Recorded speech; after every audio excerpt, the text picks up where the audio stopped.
একই হচ্ছে খুলনায় একের পর এক খুন। এবার ভাতিজার ধারালো অস্ত্র আঘাতে শিকার হয়েছেন চাচা। খুলনার ফুলতলার জমি সংক্রান্ত বিরোধের জের ধরে ভাতিজার শেখ কুতুবুদ্দিনের হাতে নিহত হয়েছেন চাচা শেখ মুজিবুর রহমান। নিহত ও আহতদের স্বজনরা জানিয়েছে, বুধবার রাতে ফুলতলার খানজাহানপুর গ্রামে মৃত শরীফুল ইসলামের ছেলে শেখ কুতুবুদ্দিন রাতে দা দিয়ে তার চাচা কৃষক শেখ মুজিবুর রহমানকে আঘাত করে। এতে ঘটনাস্থলে তার মৃত্যু হয়। এ সময় নিহতর স্ত্রী তাসলিমা বেগম পুষ্প ও ছেলে হাফেজ শেখ মিরাজ হোসেন গুরুতর আহত হয়েছে।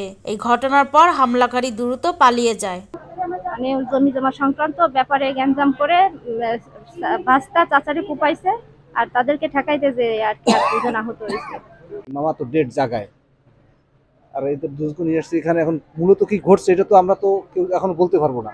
ময়নাতদন্তের জন্য মরদেহ খুলনা মেডিকেল কলেজ হাসপাতালে মর্গে পাঠানো হয়েছে এবং আহত দুইজনকে খুলনা মেডিকেল কলেজ হাসপাতালে ভর্তি করা হয়েছে। কর্তব্যরত চিকিৎসক জানান, আহতদের হাতে, গলায়, মাথায় সহ বিভিন্ন স্থানে গুরুতর ধারালো অস্ত্রে আঘাতে তাদেরও অবস্থা আশঙ্কাজনক। ইমার্জেন্সিতে দুজন রোগী আসে মুমূর্ষু অবস্থায়। তার শরীরে বিভিন্ন স্থানে আঘাতের চিহ্ন ছিল এবং ব্যান্ডেজ করা ছিল। তারা আসছিল মূলত ফুলতলা উপজেলা স্বাস্থ্য কমপ্লেক্স থেকে রেফার হয়ে।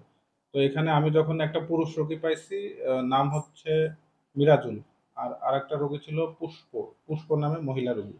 তো দুইজনের অবস্থায় আশঙ্কাজনক ছিল। মাথায় আঘাত ছিল, পিঠে আঘাত ছিল, হাতে অনেক আঘাত ছিল পুরুষের, এবং মহিলার রোগীরও মানে হাতে অনেক খারাপ অবস্থায় আসছে আর কি।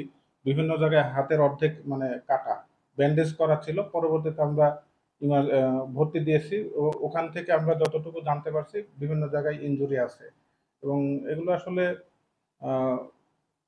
আশঙ্কাজনক অবস্থায় বলতে হবে। এখন ইমার্জেন্সি ভাবে ওটি রুমে অথবা সার্জারি ডিপার্টমেন্টে ওনারা চিকিৎসা নিচ্ছেন।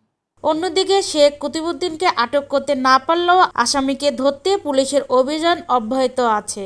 উম্মে উমামা রাত্রি, ভয়েস অব টাইগার।